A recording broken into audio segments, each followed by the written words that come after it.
We preview game 2 of the preseason for the Jacksonville Jaguars and tell you where the key battles are. We'll do it in just a second here on Locked On Jaguars.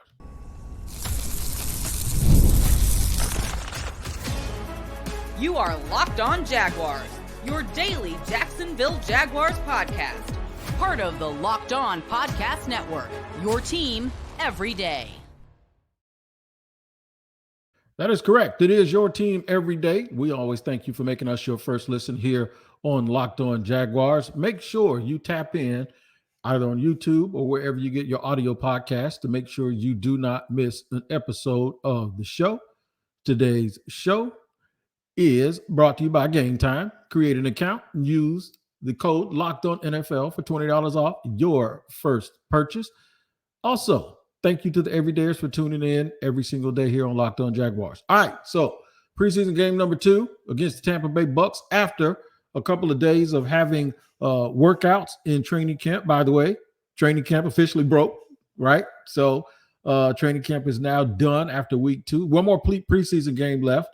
After a physical week of playing or practicing against the Tampa Bay Bucs in joint sessions, the Jaguars are going to hold out certain starters. Therefore, we're going to show you what's important to look for in game number 2 and how to make sure that you enjoy watching the game this weekend. We're going to talk about some matchups. We're going to talk about some competition positionally and guys who are going to make the team who want to really show that they're able to get out on the field and help the Jacksonville Jaguars in a better capacity or more of a capacity than their roster spot wherever they're located on their roster.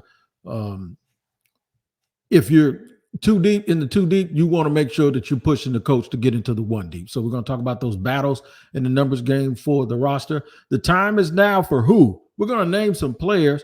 They need to show us something now, man, and I think some of them will have a chance to, but they need to show us something now. Or, you know what? They call it the Turk or the pink slip. All of that stuff might be coming, or they may be playing somewhere else. But first, let's just get into the Jags-Bucs preview of our game here Saturday night in Jacksonville. Start with the quarterback situation. Trevor Lawrence will not be playing. That has already been stated by Doug Peterson. He will not be playing in this game. It's going to be a split game between Mac Brown and C.J. Beathard. As of the time that I started recording this, they have not announced who is going to start. I don't really think it matters who's going to start. I just think it matters who finishes. Now, C.J. Beathard did get earlier reps in game 1 than Mac Jones did. So I would assume if they're trying to make it look fair and competitive, a true competition, I would assume that what they're going to do is give Mac Jones a chance to get out there early and not have to wait until the second half. If you ask me, it's not because he was a former first-round pick. I just think Mac's more talented. And it's not because he's a Jacksonville native, but I believe Mac gives you a little bit more. I like his ball placement a little bit better. I don't know if he has better physical tools than C.J. Beathard, but I do believe Mac he places the ball where guys catching and they're still running. I have seen of those two guys the worst 10 throws I've seen of the two guys have been from C.J. Beathard. Sometimes he over leads guys. Sometimes the ball is a little bit low. But I know they like him and he does a nice job. It'll be very interesting to see what they do roster-wise with that third quarterback. But that's the very first thing that'll come up as I go through the Jaguars. It's not necessarily their depth chart, but as I go through their training camp roster. There will be other battles. And it's for guys who are fringe players that are fighting for a roster spot. I'm going to name mainly the guys that have really, really shown up and given you a lot to think about during the preseason and guys that have been here and been in development, as opposed to talking about the 86th guy on this roster who probably doesn't have too much of a chance to make this club at this time. But you have those dudes, the individuals who are trying to just get on that 53, man, or put themselves in a position to play well enough to get on that practice squad, okay? And then you have other people. You have people that are probably going to be on the roster, i.e. like somebody like Jarian Jones, who's a third-round pick. But you want to see exactly how much they're going to have to offer the team right now to be able to play. So he's one of the 53 most talented players on the team. Jarian Jones and some other people are. I want to see if they have a specific role for him, or this is the point where you start auditioning for more snaps, for more reps and more playing time. This is where you show the coaches when you're out there for an extended period. This is exactly where you start to get their confidence and the confidence of their teammates. Guys want to know who can help them when they need, when things have to happen. And there won't be that much of a drop-off in games. So this is where you show it. The Jaguars have made it very intentional that they are putting young guys out in a position to show them what they can do. And this is going to be a real, real good opportunity for that. So we're going to start naming names here by the time we get to segment 2. The other thing, I still want to see the flow of the offense now that they're going to play less people, because I believe Trevor Lawrence is not going to play. Eric Armstead is not going to play. I doubt if a whole bunch of the other number one guy, Christian Kirk obviously isn't going to play. Darnell Savage isn't going to play. They're still holding him out. Anybody who is that you consider a shoe-in, a frontline starter, maybe the edge rushers, maybe Josh Allen and Trayvon, maybe they get a snap or two to try. That first defensive line unit didn't look real good last week, so maybe they run them out there just for one drive and then get them out of the game. That's a possibility. That offensive line, the one where there ain't much of a drop-off, and they got 10 guys, and guy from number 3 to 12 are all people that kind of look like the same dude, and they're trying to figure it out. This is where those players can set themselves apart and really, really show that they want to be, first of all, one of the 10 guys that they keep. And then after that, they probably want to, show like, not only just keep me, I want to be able to play, because the Jaguars offensive line hasn't been healthy in a long time. Like they have not run 5 or 6 or maybe even 7 guys out and had those 7 guys play together for most of the last 2 or 3 years. It's always been guys being hurt, the shifting guys around, moving guys around. So it's going to be a big question for me whether or not, one, the offensive line is good enough, if you heard my show that I did yesterday, but 2, who do they decide to keep and why? There's some real funny optics in here. One of them involves Walker Little. I was going to wait to tell you, but I'll get into it right now. Like, for instance, is he really your swing tackle? The optics that I'm talking about is this: Walker Little will be a free agent after this year. Do you start grooming somebody else? Is there somebody else on the roster that is Javon Foster? Is he good enough that you can? And I'm gonna be honest with you, so far from what I've seen, no, he ain't quite ready yet. You guys get stronger. He's lower body. I'm a little bit concerned about him too, because he's 24 years old. He's not a young kid. He was in college for like 6 years. So if you're looking at him and talking about functional strength again, that's a little bit of a problem. But with Walker Little, he has some experience. But do the Jaguars start peeking an eye towards the future, knowing that they're not going to keep him? Or do they just go ahead and keep him for this year just in case somebody gets hurt and they have a dude who's played some games? But he's pretty much fighting for either an extension or a plane ticket at the end of the season. And he's going to try his career somewhere else. So it's big to watch how he does and how he plays, and it'll answer a lot of questions from a lot of people that think a guy like that hasn't been given a fair shake. And I don't agree with that. I believe he was given a fair shake. I just think the reason why they went out and drafted Anton Harrison is because they didn't think Walker Little was good enough to be a starter. And with Cam Robinson out, he played okay, and then Cam Robinson came back, and the Jaguars had every reason, if they wanted to go ahead and let Cam Robinson go and save a bunch of money this year, but they kept him. If Walker Little was as good as a lot of people thought he was, the Jaguars would not have done that. So now we get the chance to answer the question this weekend when Walker Little probably plays a whole bunch of snaps, and we're going to see exactly what he can do against the Tampa Bay Bucs. I don't know how many people in the starting lineup Todd Bowles is going to play, how long he's going to let him go. But I know for me, this is going to be one of the better preseason games for me to watch, is because I'm not even worried about the starters. There's 25, 30 guys I'm not even worried about. The starters and some key players. Who I'm worried about or who I want to see that competition. I want to see what it looks like, not in practice, but in a game. I'm going to run through some of those names here, and hopefully that'll allow you, because, with preseason games, a lot of people just start after they see what they want to see, and then they just go start eating wings and all that. No, I want you to have a roster. I want you to have a depth chart, and I want you to find some things to look at, some of these battles, because people have been asking me all camp, who are some of the dudes that are turning your head? I'm going to name all of them. I'm going to get to them right now in segment number 2 on Locked On Jaguars. Today's show is brought to you and sponsored by Game Time. That is an app, man, and I'm going to tell you about what it does. It helps you get tickets to any event, football, baseball, basketball, plays, comedy shows, all of that stuff.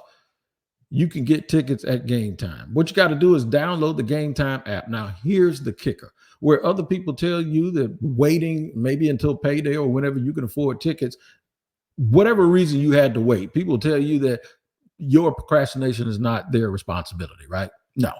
Game Time will never tell you that, because they prioritize last-minute deals.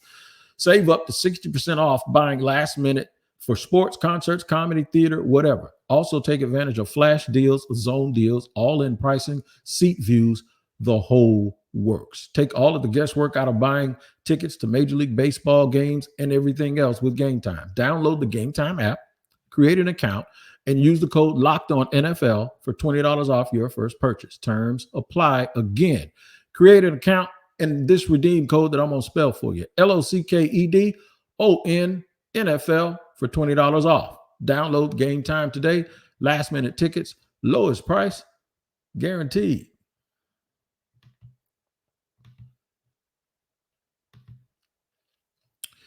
Segment number 2 here on Locked On Jaguars on a beautiful Friday, where it's your team every day. We thank you for making us your first listen. All right, the time is now for, drum roll please, let's get to some of these names and some of these people. We've already mentioned Walker Little. We have already talked about Mac Jones and CJ Beathard and their battle and who's going to do what. I think Mac Jones is going to come out on top of it, but it's still going to be fun to watch these guys operate for an extended period of time where it's like their game for at least half of a game. Let's just go right down the list. Running backs, I'm good with the running back situation. I think we know what it is. I just want them guys to not get banged up and get dinged up. I probably wouldn't even play Travis Etienne. I might give Tank Bigsby a little bit of a run to let Tank go ahead and keep having a good preseason and put something else out there on tape to let everybody know that he has arrived. The thing about the running backs, though, you have to worry about is you can't hold too many of them out, because you're actually going to need somebody to play, right? So when guys get banged up, you don't want one or two guys having to play all night long, meaning Tank Bigsby and Keelan Robinson or Dearness Johnson. So maybe they run Travis Etienne a little bit, get him out there just to get him a little bit juiced up and get him a little bit, going just a little bit, because he didn't really get going last week, and then start slowly putting those other guys into the game for a few snaps, and then basically letting guys like Jalen Jackson, letting them have the most of the second half of the game. But the running backs, to me, I think they keep 4, and I think I pretty much know who those 4 are, is everybody I just mentioned. They might even keep 5 if Keelan Robinson is going to be viewed, the rookie out of Texas, if he's going to be viewed as some sort of speed threat. I think Keelan Robinson is a candidate for the practice squad. That's what I really believe that's going to happen with him, because I think he was slowed enough by injuries in training camp that they probably have to get, other people going, and they really didn't have a real good chance to evaluate him properly. So I do believe he's a practice squad guy. We'll see. He's been banged up, so I don't know if he'll go. With the receivers, Christian Kirk, they were precautious with his, is that a word, by the way? They were precautionary with his little, whatever he had. I think he had a calf or something like that this week, where they kind of, kept him out of stuff. No reason to play him if it was game week. Obviously, he could have played. So we already know we got Christian, Brian Thomas Jr., Gabe Davis, Parker Washington is going to be not only on the team, but he's one of those players that I said he's not even fighting for a roster spot. He's fighting to make sure he's available. So I think if Christian doesn't play, Parker probably starts and plays a whole bunch when they go to their 3 wide receivers and the single back without 2 tight ends in the game. he's going to play a whole bunch. So this might be Parker Washington coming, or to be honest, he played so well last week, they might pull him with the starter. He might be amongst those 30 players. I say, no, you don't just get him out because he's going to be too valuable this season. Devin Duvernay is number 5. I don't think it's solidified who number 4, 5, and 6 are, but we're going to do that here. Devin Duvernay, I believe, is number 5, and I believe Elijah Cooks is number 6. So now what you get is you don't know how many of the Jaguars are going to keep. Cooks is going to have a chance to cement that. There are other players like Tim Jones, who's been here in the system for a few years now, a 4th-year player. Seth Williams, who probably had better training camp practices than he actually early than he did later. Joshua Cephas, another dude, when you look at him, you look at his body type, you're like, man, you can find room for him. And again, some of these guys will be Denzel Mims, who came in from the Jets. Some of these dudes are going to be people that are practice squad candidates. Joseph Skates, I've seen them get on skates a little bit. I've seen Brevin Easton out there. Brevin Easton is another dude that's kind of built like Parker Washington, not as big, not as explosive. And then Austin Trammell, who can return punts. Very, very good deep wide receiver room. I don't think anybody I just mentioned on the back end of that is really a threat to actually make the team. But I do think those guys, a lot of those guys are going to be on rosters or practice squads when the time comes to make those choices. Some other players to watch in this particular game, and I'll highlight those people that I really believe have to show something. I've been really liking what I saw out of Josiah Dugara, all right? 5th-year tight end. He's built a little bit different. He's a move tight end sort. He's short. He's 6'2", 238. But he makes plays in practice, and he made a play in the game. Brenton Strange has a chance. He had his best practice day I've ever seen. 2nd-round pick 2 years ago or a year ago out of Penn State. This is time now that he cements himself as a number 3 and puts the team on notice that if y'all want to play me in front of Luke Farrell, then you ain't going to have no problem because I can do some of the things that he can as well. It's a good opportunity for him. It's a good opportunity for Dugara and Patrick Murtaugh. Patrick Murtaugh, he's sort of built like and looks like Luke Farrell. He's 6'6", 250 pounds. That's another tight end, a player that I think you should also pay attention to and watch as the Jaguars try to round out this roster. I'm going to hit the offensive line, and then we'll transfer in segment 3 over to the defense. Guys that I really want you to pay attention to and watch. Offensive line.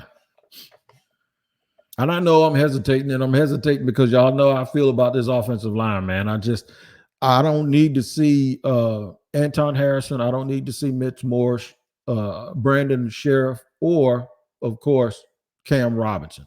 I want to see the rest of these dudes battle it out. I want to see if Luke Fortner, if he's gotten any better. Has anything changed with his strength? I want to see if my man Blake Hance, who they use at tackle and guard, if he's really, really going to be good enough to play possibly the swing role at the tackle position. Foster, I want to see Javon Foster in live action again, and this time I don't want to see him on the ground and I don't want to see him beat up. Tyler Shatley, who's made this team, it feels like, for 25, 26 years. Tyler Shatley has a chance to go out and do it again and be a member of the Jacksonville Jaguars. We'll see if he plays any better.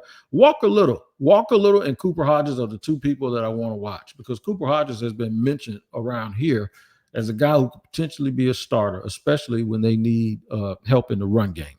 That is true. He does have that ability. He moves. He has a little juice about him. I want to see it translate to the football field. He missed all of last season in his rookie year with an injury, so it's important for me to see exactly what it is he can do. We're going to highlight some defensive guys, and then we're going to tell you who we think will actually do well this weekend. I'm going to get to that. Make sure you pay attention to a lot of those skill position players because when you're rounding out your fantasy football teams this year, some of these dudes might pop up and be very, very valuable. And while I'm mentioning fantasy, I want to thank you for making Locked On Jaguars your first listen. For your second listen, enjoy the Locked On Fantasy Football podcast. Get daily insight to the best fantasy draft strategies so you can win your league this season. Part of the Locked On Podcast Network, your team every day. Third and final segment coming up where we're going to drop some more names on defense, and then I'll make a prediction of who I think will play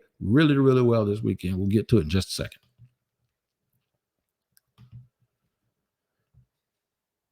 Today's show is also sponsored by LinkedIn. That's right, LinkedIn Talent Solutions. Look, if you have a small business, there's no reason you should not be using LinkedIn to help you. If you want to find quality professionals that are right for your roles that you may have, that's why you have to check out LinkedIn Jobs.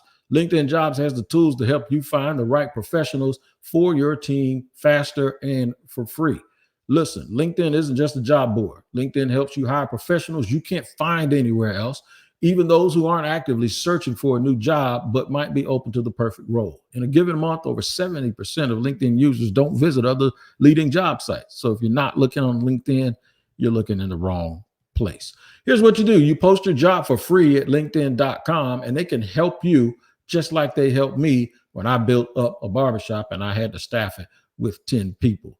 You post your job for free at linkedin.com/lockedonnfl. That's linkedin.com/lockedonnfl to post your job for free. Terms and conditions apply.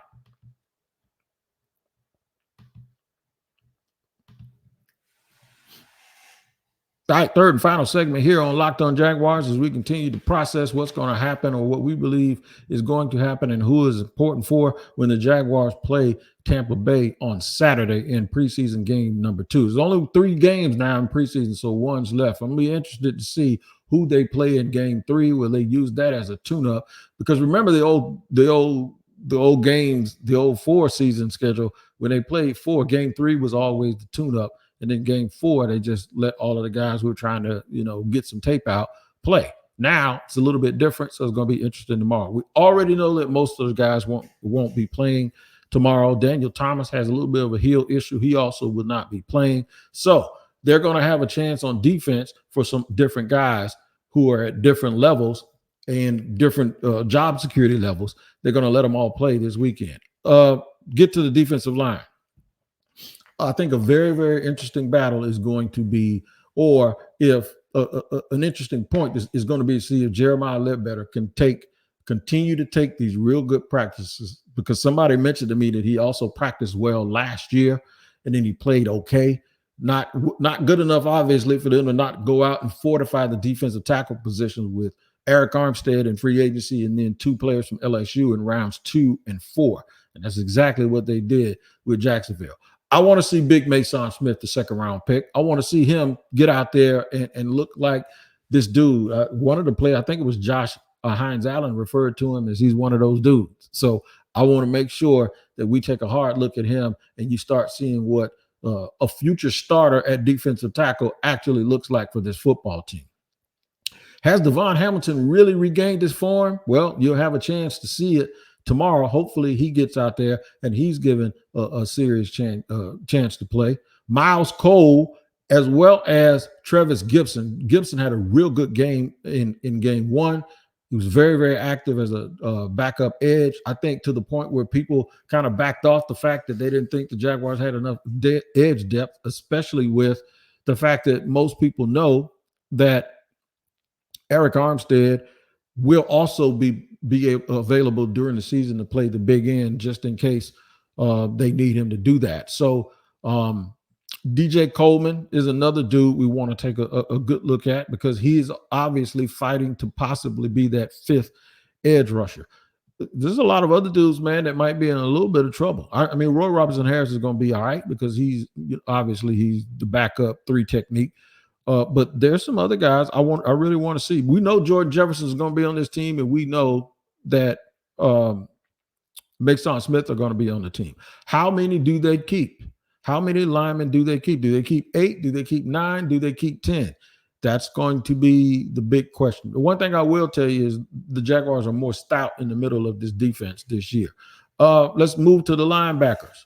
Chad Mumma's had a real good training camp. And I think it's not set in stone that he's not going to start ahead of Devin Lloyd. I do believe they run Lloyd out, but I think Chad Mumma plays maybe not a third of the snaps, but I think he gets a tremendous amount of snaps. He's had over 400 snaps in his career.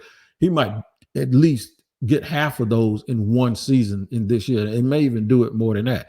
Ventrell Miller was nursing a big old club on his hand, and he was in a non-contact jersey. So normally I would tell you to be watching out for him, but I don't know if he's going to play.